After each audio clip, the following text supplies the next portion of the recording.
Lapu-Lapu City magpabiling ubos sa General Community Quarantine pagkahuman sa Hunyo 15 base sa rekomendasyon sa mayor. Si Luan Mirondina sa report.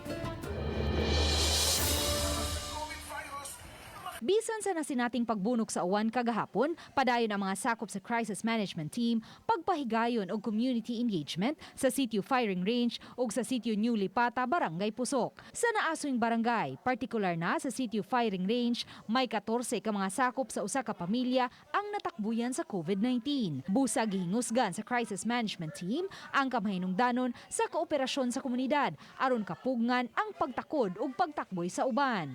Aminado ang crisis manager nga medyo alarming na ang nagsaka nga mga kaso sa COVID-19 sa Lapu-Lapu City. Gani sa isolation facility sa Dakbayan, may 50 na ka mga asymptomatic COVID patients nga gipahimutang. Apan masaligon siyang makontrolar ang pagkatap sa COVID-19 kung may kasayuran ug disiplina ang matag-usa.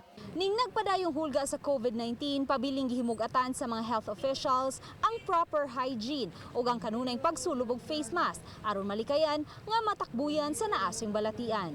Kami naninguha gyud mo bitaw nagpauwan mi gahapon aron pagpahibaw sa mga tao, pag-edukar sa mga tao kay ang atong tinguha mag MGCQ.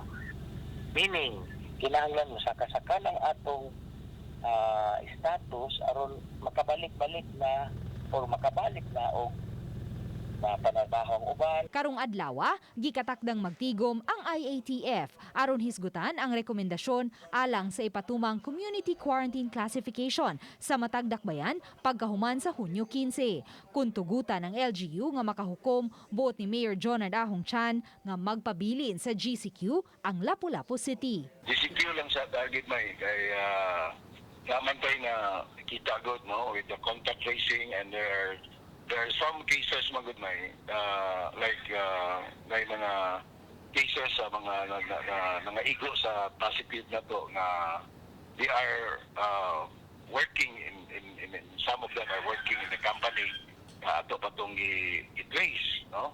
Ang magbuot kung unsang type of quarantine dili na ang LGU kundi ang IATF.